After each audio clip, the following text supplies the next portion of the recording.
So the Irish language is thriving right across Belfast right now, and I think that's reflected in what we're seeing here today. We're at the Foodstock Education and Empowerment Centre, and we're at Irish language classes here, which have been running for the last 2 weeks, and we're seeing people from north, west, south, east Belfast coming here, enjoying a couple of focal, coming together as a community and learning the Irish language, falling in love with the Irish language, and it's incredible to see. There's a real buzz about the place, there's a real energy.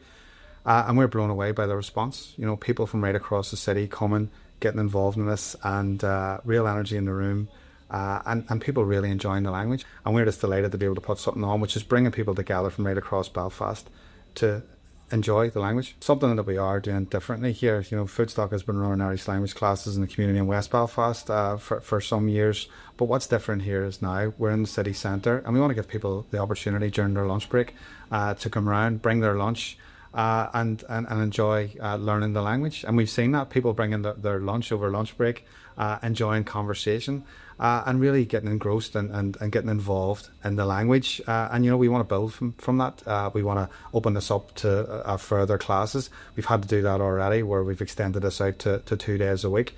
Who knows, we may have this every day of the week at lunchtime. It's really great crack. It's brilliant to see a real enthusiasm for the language like this as well. So this has been incredible. It's great to see Belfast City Centre buzzing on a Tuesday afternoon at lunchtime, and people coming together to learn a couple of focal.